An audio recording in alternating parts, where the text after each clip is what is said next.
Welcome to the Waiver Wire. Waiver Wire. Waiver Wire. Waiver Wire. Waiver Wire. Waiver. What up? Welcome to the Waiver Wire, where fantasy players become fantasy legends. We back, baby. Good to be back. Good to have some long, crazy hair. I'm kind of digging my new hair. I don't know if you can see it, but it's all standing up right now. It's a lot of fun. Been a good week. You know, if anybody is a homeowner, they know how annoying some homeowning shit can be. So I've just been dealing with some shit at the house. Found a piece of the roof outside that had a little gnaw on it where there's a hole where clearly some little critters have been getting into our attic. So I went up there today and I'm gonna have to take care of all that shit. It's just money. It's just always money. That's all I see. Like, oh great, there's a new board that I got to replace and probably some damage on the inside and blah blah blah blah blah blah blah. Went up into the attic, felt a little leak coming out of our little AC unit, felt some cold air and said, we shouldn't be air conditioning the attic. And so I tried to take care of that as well. But that's neither here nor there. We're getting off topic here. That's my life, and that's where I've been. How are you? It was my wife's birthday on Saturday. And we went down to the beach. We went to a little beach house that I got for us to just kind of have a night away from the kids. We don't have any kids, but we do have 7 dogs. And it is nice to have a night away from that craziness, I will say. Although we were there for about 5 minutes and I said, I miss the puppies. So, we have a problem. We admit it. Me and my wife admit it. We have a problem. We're obsessed with dogs and we're not going to hide it. And we're not ashamed of it. We're proud of it. We're proud of it. But we went down there on Saturday and it was, UFC, whatever that was, 2 whatever. And, John Jones, Cyril Gahn. And all I want to do is watch that one. So I was like, it's her birthday. It's kind of fucked up of me to ask, like, hey, can we watch this? But we smoke it. So we got nice and toasty, and then she was ready to go to bed. So she went to bed actually pretty early. She went to bed about 10:30, which was brilliant because that was just in time for me to jump in. Best $80 I've ever spent. Totally worth seeing a fucking dominant performance by the greatest fighter of all time. I actually did see the Alexa Grasso, whatever her name is, and Shevchenko. And Shevchenko looked a little off. She was getting tagged. She was getting hit, not just with, and I mean, she got hit in the first round, and it was kind of woke her up. And then in the second and third round, she really did a good job of kind of controlling the fight, taking her down whenever she wanted, and just kind of controlling the fight. But that girl just got in a perfect, she tried to do a spinning back fist, spinning elbow, whatever, and that girl jumped on her back and got her. So I would imagine they run that back. I would imagine that's an immediate rematch for the champ, especially she's been a champ for so long. But the Shevchenko Grasso fight was interesting. Not as interesting though. Here's the thing: the guy's been off for 3 years. He's been through so much. Imagine another fighter going through what he's gone through. Think of any fighter that you fucking want. Conor McGregor down the line. Mike Tyson. Nobody bounces back from that much turmoil, walks in the ring, and dominates. Nobody. Nobody has scandals out the wazoo and can mentally get inside of the ring or the cage or wherever they're supposed to be and just go, fuck it, I'm going to dominate. Maybe Floyd Mayweather, I guess, but y'all know it. I don't know if I've talked about it, but I'm not a big fan of Floyd Mayweather's fighting style. It's fine, it's safe, and it's good, but it's not exciting. You're not going to get anybody out of their seats for that kind of thing. So, but John Jones, you're going to get somebody out of your seat for this. Just how fast he was. There was a point where he got kind of turned around. He was kind of turned with his back and kind of sideways to Cyril Gahn, and he spun around. He just quickly kind of spun around to just recenter himself, and it was so fast that Cyril Gahn takes a step back because, well, A, he's afraid this wild man could do anything to me, and B, he was like, oh shit. Cyril Gane in the heavyweight division is thought of as like a fluid Muay Thai champion who has really great striking and can move really well on his feet. John completely looked like a different level of fighter than he did. It didn't even look like they were in the same class. And Cyril Gane was an interim heavyweight championship. I mean, that they kind of throw that around, but I say line them up. Let me tell you, before this, I thought John Jones versus Stipe is maybe one of the best fights that you could ever put on in the history of fights. It still might be, but after seeing that, because here's the thing, if he can outstrike you, which I think that he probably could go tit for tat with Stipe on striking, but if his ground game is that dominant, that he took him down, kind of played with him for a second, flipped him over, got on top of him, set him up against the fence, and that headlock was deep. Now, I'm not saying that that's going to happen to everybody. I'm not saying Stipe would fall for that, or you're not going to catch DC with that kind of choke or anything like that. Cyril Gane's not exactly a wrestler, but if he can do he can do everything. He is a Swiss Army knife. He can do anything that you need him to do to fight another human being. You need one person to fight a fight for you. You're taking John Jones. You put him in the ring versus anybody, any size, he beats him. Unreal that it went down like that. Just the fight was 2 minutes long. It didn't even seem that long. It seemed like he mopped the floor with him. I think him and Stipe now have a chance to put on a great fight. But before I would have said, okay, great fight. I don't know who wins. Now, I'm not betting against the undefeated John Jones. I'm not betting against him. Motherfucker's too good. He's too good. He's the greatest fighter of all time. I truly believe, you lock him and Tyson Fury in a room together, not in a boxing ring. You lock them in a room together and you say, one of you's got to come out alive. You open the door in 2 minutes and John Jones is sitting on his dead body. Just unbelievable talent that John Jones is. Greatest fighter of all time. It was really awesome. I got to watch it, and I'm usually not off on Saturdays, so it was a real treat. Thanks to my wife's birthday. Happy birthday. Woo! First down. Oh, the quarterback carousel goes round and round, round and round, round and round. Here we are, we are, I believe it's March 7th. I believe the franchise tags are going to come out today. They have to come out today, so we're going to see Lamar Jackson get a tag dropped on him. I would guess Daniel Jones getting a tag dropped on him. You're going to get some other people. Josh Jacobs is supposed to get the tag dropped on him.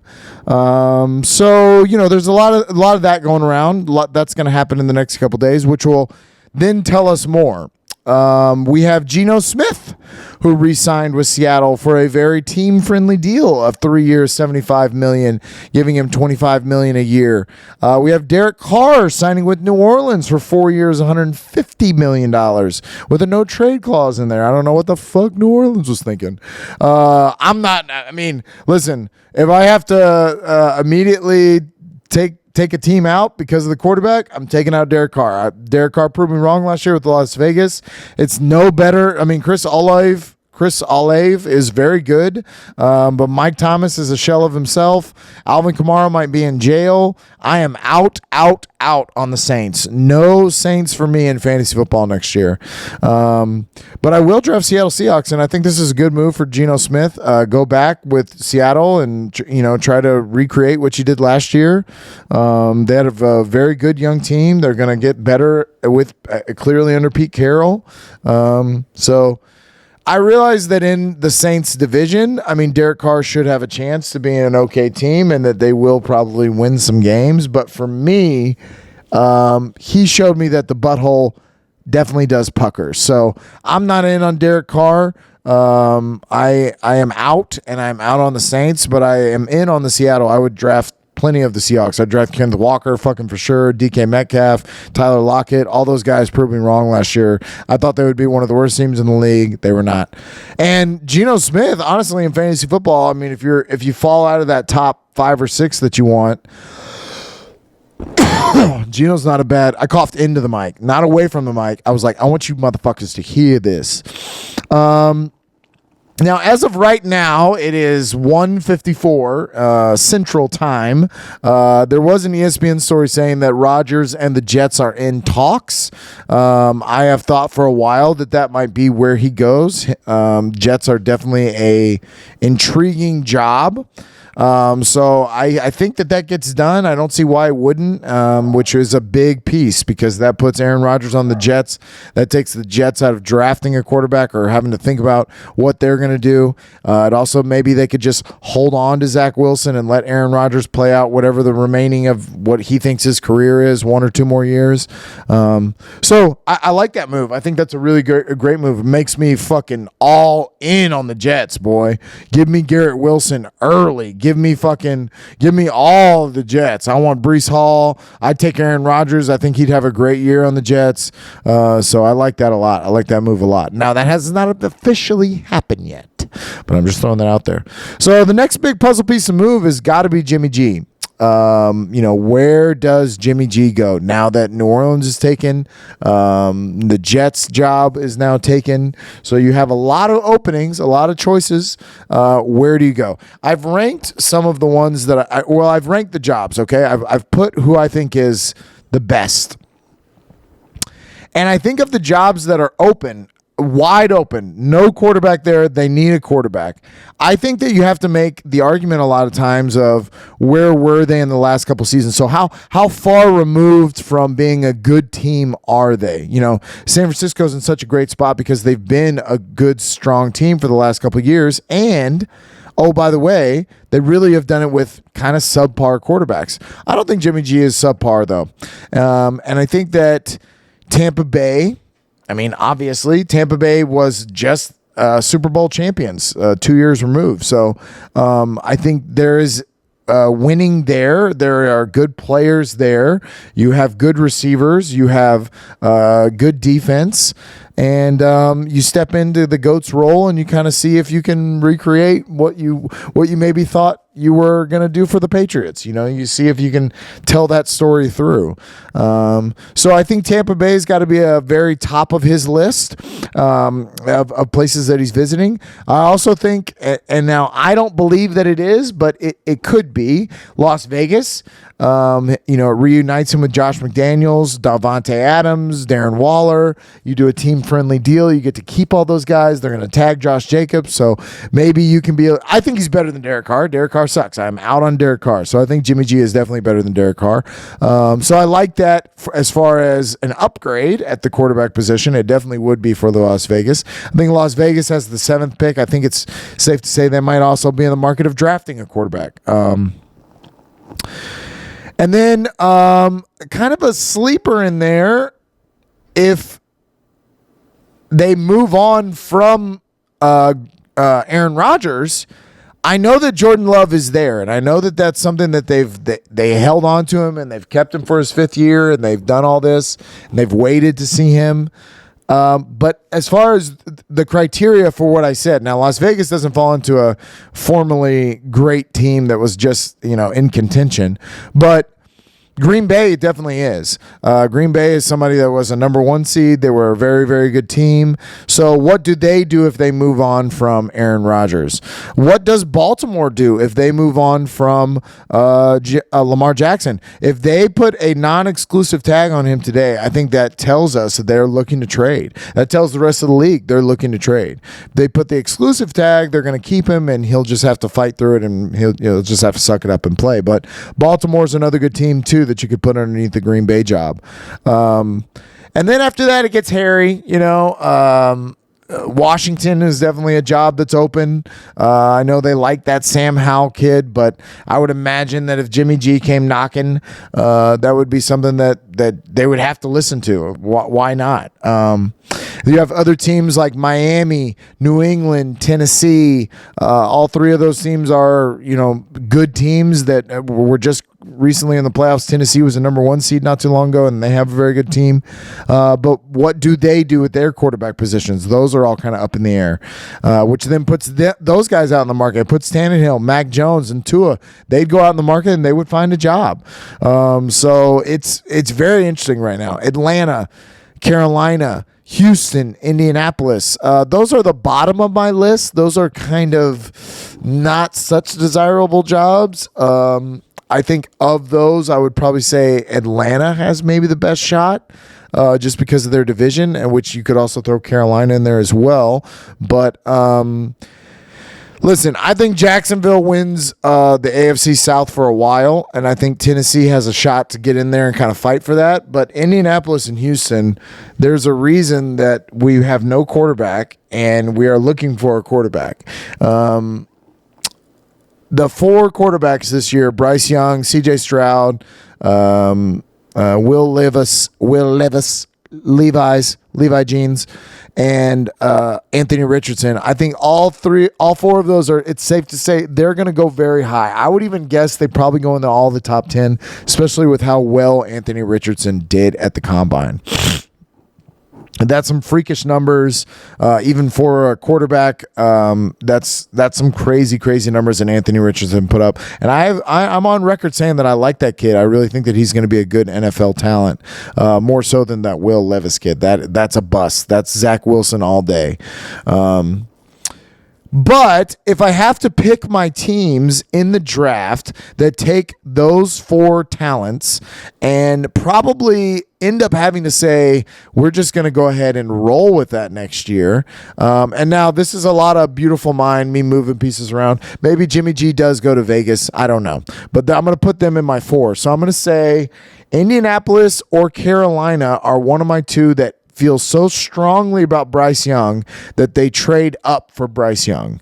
And so I think that's who goes number 1. They trade the Bears, Indianapolis or Carolina, because if both of those teams, if they don't, they're still in the top 10 where they could potentially get one of the other guys, Will Levis or Anthony Richardson, and be happy with it, which I think they would be. I think they'll be happy with. I think all 4 of those guys are NFL talent. I just think Will Levis is the bust.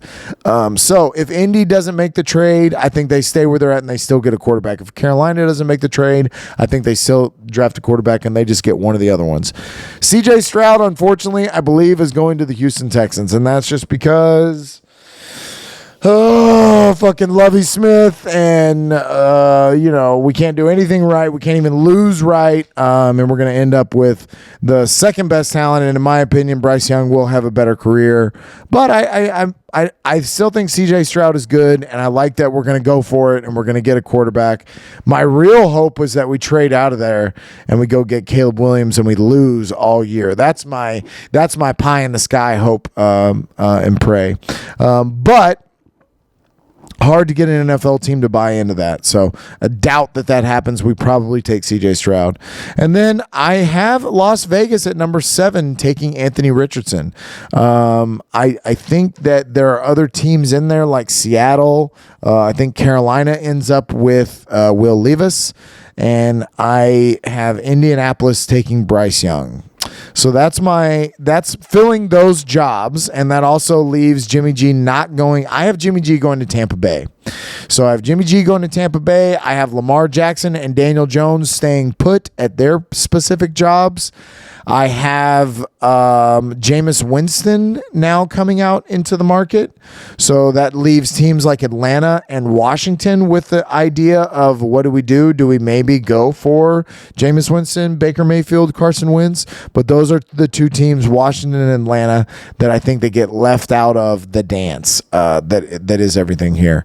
And what does Green Bay do? Do they roll with Jordan Love? Do they stick with Ryan Tannehill in Tennessee? Do they stick with Mac Jones in New England? Do they stick with Tua in Miami? These are all big questions that if those guys move, and where do they move to, that now leaves a job open for one of these other guys. So if you're Carson Wentz or Baker Mayfield or Jameis Winston, you can't be that down on yourself. You've got to kind of just feel like, okay, you know what? I'm going to get an opportunity somewhere and I've got to make the best of it. So,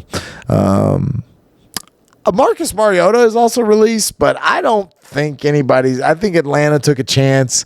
They didn't like it. I think the rest of the league is not going to like it. So I would imagine that he probably doesn't get a starting job. He'll get a backup job, but not a starting job. Oh, I'm going to pass out. No, but a lot of quarterback carousel going round and round. Very exciting. We're in a big week here. We're going to see what happens with Lamar Jackson. I would imagine Daniel Jones as well. So big news coming up. Second down. Everybody get up. It's time to slam now. We got a real jam going down. Welcome to the Space Jam. So I used to play music for your beautiful ears so you could get a little I said, hoop, there it is. So you can get hyped with me. But I got a little flag on it that said, hey, you got some copyright infringement on here. Now, I wonder if I recreate and sing it as beautifully as I just did, is that a copyright infringement or is that a cover of me singing Space Jam? Important questions. But we're going to talk about some basketball. I got all the major sports up here. Third down is going to be about some baseball. Some way, way, way too early predictions. But we're getting down to it in basketball. It's getting down to the nitty gritty, as they say. East is all but decided, in my opinion. I think you can pretty much go ahead and lock a lot of this down. Milwaukee and Boston will probably battle for that number 1 seed, and I see them going back and forth for a while on that. Milwaukee has been on a tear. I think they won like 16 in a row before they got snapped. But they are very, very good. But I'm still going to give the edge to Boston in the Eastern Conference Finals. I think that they're a more complete team than Milwaukee is. But I guess at some point I got to start believing in this Milwaukee team because they are kicking ass right now. Philadelphia has also been playing well, and so has Cleveland, and I know that they will be that's the Final Four, right? Nobody else, Miami and Atlanta, I think those are good teams. I know the Knicks have been playing better, quote unquote, but none of these other teams in the East have a shot of getting in. Your play-in right now would be Toronto and Washington. No. The 7 and 8 play. So it's Miami and Atlanta would play. And then Toronto and Washington would play. And the winner of those would play each other. And so you're probably looking at Toronto versus Atlanta, if I had to play that math out correctly. And then I would still take it. I would still say Toronto and Washington lose out of this. And Atlanta gets destroyed by Milwaukee or Boston. Miami gets destroyed by Milwaukee or Boston. Philly beats Brooklyn, and the Cavaliers beat the Knicks. I just played out the Eastern Conference Finals. I just walked you through how we get here, and then you've got where you're gonna see real quick if Cleveland and Philly, we're going to see early on in those games, can they hang with Boston and Milwaukee? But I doubt it. And in the West, this is way more liquid and way more interesting, and we've got a lot of scenarios that could play out. Things are so close. Other than the number 1 seed, Denver's kind of pulled away from the pack. But after that, 2 through 4 could all swap around with each other. 2 through 7 could swap around with each other, if we're being honest. I don't think the Clippers can. They've played pretty poorly and have now dropped themselves to 8. But, Memphis, Sacramento is good, man. We've got to accept it. Sacramento is a good team. Phoenix has now come on strong, obviously, with Kevin Durant. Golden State has played much better since Steph has come back. Minnesota's played really well. Dallas is number 7. The Clippers are 8. Utah, never going to give up. Utah and Portland is number 10. And then my poor Lakers. And then the Lakers are there at the number 11 seed. They actually have the same record as Portland and Utah right now, but because of head-to-head matchups, I'm guessing. And they have the same record as New Orleans. And OKC is only a game out of that at 30 and 34. So here's my point. No matter what, okay, I think if you have LeBron James and you have this squad, I think you have a real chance of beating, let's say you go into the play-in, and let's just play the scenario right now that Dallas is in there. Dallas is winning that first game. They're going to beat the Clippers or whoever it is that's the 8 seed, okay? So they're locked in at the 7. Now, I think they can beat Clippers, Utah, Portland. I really do. With LeBron James, I think the Lakers absolutely can. Then they're the 8 seed, okay? So then let's say they sneak into the 8 seed. So what? That means they're going to Denver for the first round? Come on.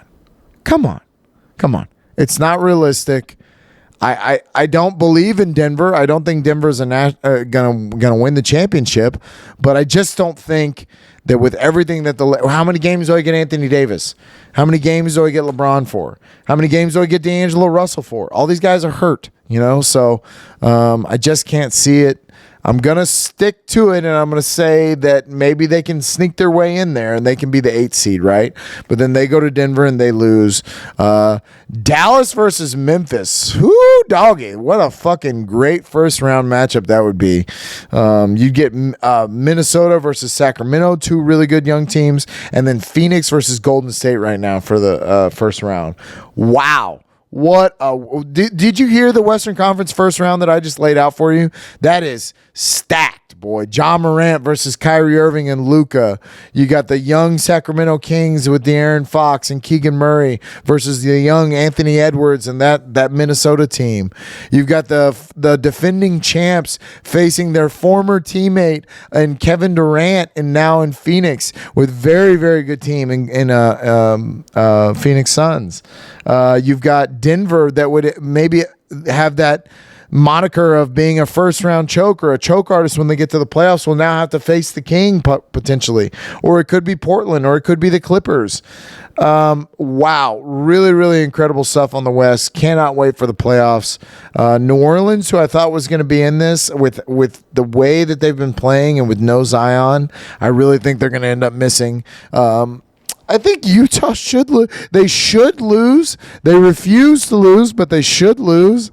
They should maybe lose some ground, and the Lakers could sneak in there. But it's going to be very interesting last couple of weeks here in the Western Conference. If my prediction is Denver, Memphis, Phoenix, and Dallas in the Final Four, that would have Dallas going to Denver. Actually, I guess that's impossible for that to happen that way. If Dallas gets in there and they are the 7 seed, that means that they probably upset Memphis. So let's just play it out. So if I say Dallas is going to beat Memphis, Denver's going to beat whoever the 8 seed is. Oh, man, this is hard. I'm going to say Sacramento would beat Minnesota. Oh, but this one is impossible. Okay, so I've got Dallas going to Denver then. That would be one of the Final Four matchups. And then I've got Sacramento being visited by, let's say the champs. Let's say Golden State beats Phoenix just because we haven't seen enough of them. So then you've got Golden State going to Sacramento, and Dallas going to Denver. Now, this is where I'll say Denver will fuck it up. And I'll say that Golden State beats. Okay, so I've got Dallas and Golden State in the Western Conference Finals. Woo! What a matchup. I'm gonna. Hey, that's what it was last year. Look at that. I'm a fucking genius, man. And how hard is it to go away from the champs? It's hard to just say, nah, it's not gonna happen. They won't be able to do it again this year. Well, guess what? If they've got all them guys and them all shooting, they can do it. So, man, how crazy would it be if we're Golden State Boston again? That would be wild. But I think that's what I got right now. I think I got a rematch of Golden State versus Boston. Damn, and I now I'm talking myself into that. I can't pick Boston in that again because I saw what happened. So maybe I'll go back-to-back champs. That would be a crazy story, especially with how this year went for Golden State. But okay, wow. I just did this right now with you guys. I played it out in my brain for you to hear. Bet your money on Golden State. Why not? chance. Third down. Oh, baseball! You got 8 seconds, bitch. You better get your head up. I love it. I love the pitch clock. I love the shift being taken away. I hate the ghost runner on second. I'm an old man, and I'm standing on my yard saying, just get back to baseball. But I do appreciate the pitch clock. I really do. I love the pitch clock. It's going to speed the game up. And honestly, if you hear players from the 70s and 80s talk about it, they think that is the problem with baseball, is that it has gotten too long, and they used to move through baseball a lot faster. You got guys stepping off, fixing their gloves, scrunching their shirt up. Just play. But I did some way too early predictions to see if maybe things had changed in baseball. And I got to be honest, as I was looking at this, not a lot changed. I have some divisions. What I did was I looked at last year's standings where they ended, and kind of predicted with trades and everything else if maybe things had changed, So we'll just go. I'll go to the ones that automatically, in my opinion, didn't move at all. I don't think it changes at all. I think the division's in the exact same way. We'll start right here. We'll start where we ain't running from nobody. We're going to go ahead and predict that Christian Javier wins the Cy Young, pitching the way that he did, or maybe Fromber. But Houston Astros and the AL West, that's our division. Seattle will make it difficult, but we will not care. Seattle will get number 2 again. I have Seattle getting back into the playoffs, being a tough out. Hopefully not for us, but being a tough out. I have the Angels being the number 3 like they were. I have the Rangers being number 4. That's a potential flop. They maybe could flip-flop, but they're not overtaking the Seattle Mariners. The Mariners are a good team, and they're going to play well again this year. And then the Oakland Athletics will be the bottom of the barrel. I don't see it changing. I think the Angels will fight, and they'll play better than the Rangers. I actually have the Angels sneaking into the playoffs for the American League this year. I have Houston, Yankees, Cleveland again. I have Seattle again, Toronto again, and then I'm going to take the Angels over the Tampa Bay Rays, the Minnesota Twins, potentially the Boston Red Sox. It'll look exactly like it did last year. But maybe the Angels can string together some wins, and I have them maybe sneaking in as the 6th seed and getting owned by the fucking Houston Astros. But yeah, and the 7 seed, I would say, is going to be... Let's say Tampa. But, yeah, AL West, I don't have that moving at all. The AL Central, I have a very minor thing where the Minnesota Twins lost a bunch of games at the end of the year, and the White Sox actually passed them to be number 2 in that division. But I think it could go back to normal, I think Cleveland has a good young team. I don't see that changing. I see them winning that division. Minnesota should fight back, and they should try, but with Carlos Correa and blah, blah, blah. But I don't see them making the playoffs again. But I do see them finishing in the second spot on that AL Central.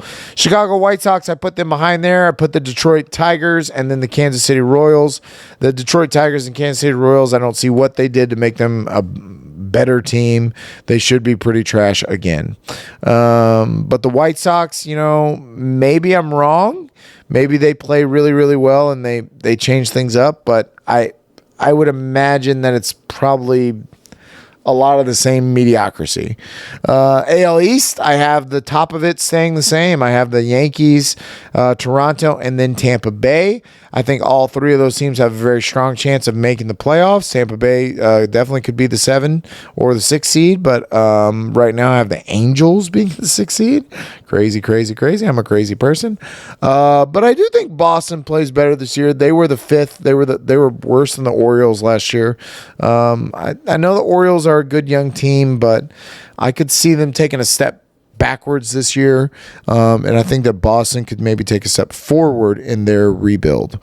They kept Devers, and so they'll be a better team, I think, than they were last year. But so I've got Houston, Yankees, Cleveland, 4 seed Seattle, 5 seed Toronto, 6 seed Angels, 7 seed. I picked Tampa Bay. Now, It's kind of silly of me to even do this because you know who I'm saying is coming out of the AL again, and that's the Houston Astros. But let's just play it out here. So we go 7 versus 2. That's Tampa Bay versus Yankees. Yankees win. Cleveland versus Angels. Cleveland, I think, could win that, but we'll see who the Angels are. Seattle versus Toronto. I like that matchup a lot. But this year, I'll say Toronto actually beat Seattle, even though Seattle was a strong team last year. And then what? So then that gives us Houston, Toronto. Houston waxes them. Yankees and Cleveland. Yankees, Cleveland. Wow, that's pretty good. That's a good matchup. But I'll say the Yankees win. It's Houston Yankees in the ALCS. And guess what? We win. Shocking. Now, the NL is way different. I think that trades did have a lot to do with this. I think that they will change the outlook of the NL. Not so much in the NL Central. NL Central, I have the exact same. I have St. Louis coming on strong the way they did at the end of the year and ended up winning that division. I have them winning their division again. I have Milwaukee playing better this year and potentially the 7 seed.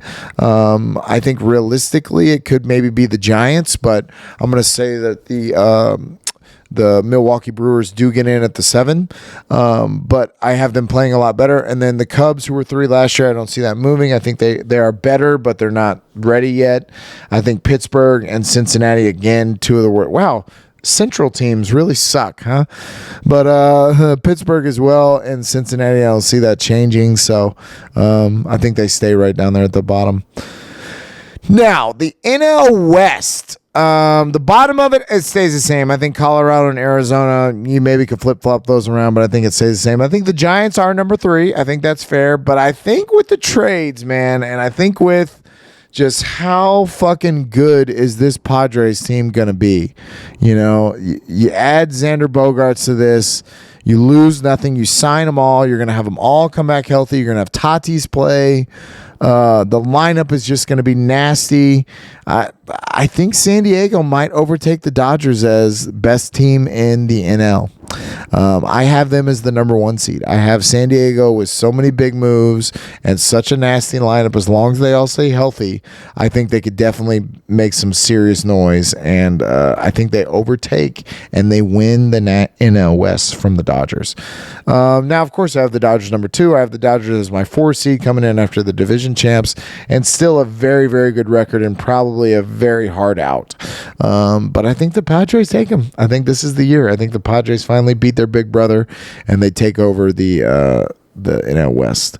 NL East is very interesting too. You know, I think the Mets with Justin Verlander and Max Scherzer, they should be a very strong team. Now, I know people are going to tell me Mets are going to Met. It's probably true, but I have them winning this division. I have the Mets winning the division, Atlanta making it very difficult for them, Philadelphia making it even more difficult for the other 2, but I'm going to put it in that order. I'm going to go Mets, Atlanta, Philly. Last year it was Atlanta, Mets, Philly, but I think that Atlanta will be a very strong opponent and has every possibility of being the number 1 and winning the NL East. But I'm going to say the Mets with the trades, they get it done.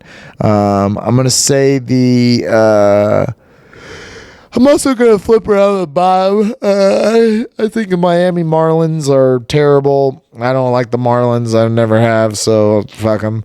And I think the Washington Nationals could maybe play a little bit better and get to the 4 seed, but they're not going to overtake that top 3 in the NL East. Probably the best, deepest division as far as those 3. I know that people are going to say the AL East, but I would take any of 3 of those teams to beat Toronto and Tampa Bay. Maybe not the Yankees, but probably. I think Atlanta beats the Yankees. I think the Mets can maybe beat the Yankees this year, and I think Philly could have beat the Yankees last year if the Yankees had faced the Yankees in the World Series for some odd reason. The Phillies might have been champs. So that leaves let's play it out here. Let's see. We've got San Diego 1, Mets 2, St. Louis 3, Dodgers 4, Atlanta 5, Philly 6, Milwaukee 7. So Milwaukee goes to the Mets. I'll take the Mets in that. Philly goes to St. Louis. I'm going to say that St. Louis gets it done this year. I know that young Philly played really well and stunned St. Well, I guess it wasn't a stun, but I think St. Louis can get it done. I think I'll take St. Louis in that. And then you've got Dodgers, Atlanta. Man, that's a great matchup. Fuck, that's a good matchup. It's just like the other one. It's just like the other 4 or 5 in the other one. Seattle, Toronto. Dodgers, Atlanta. Boy, I don't know. I kind of want to take the Braves in this. I think I will. I'll take the Braves. That makes them my lowest seed, and that would give you Braves, Padres, and Mets, Cardinals for your Final Four. That's an awesome Final Four. It's probably better than the AL just because it's just not as stacked, I think, over in the AL as it is over in the NL. So that leaves me with having to pick. I'll say the Mets can beat the Cardinals, so that puts them in the NLCS. And I'll go with the Padres. I'll say the Padres in that nasty lineup. And so you've got all the big trades that both these teams did, and you've got the big spending of both of these teams, and you've got Padres and Mets in the NLCS. And honestly, it's too early for me to say, but I'm going to take the San Diego Padres to win the NL. What the fuck just happened? I don't know why, but my audio stopped recording. But I have chatted enough with you people. I did say that I had the San Diego Padres winning the National League, going to the World Series against the Houston Astros, and losing in 6. Houston Astros all day, motherfucker.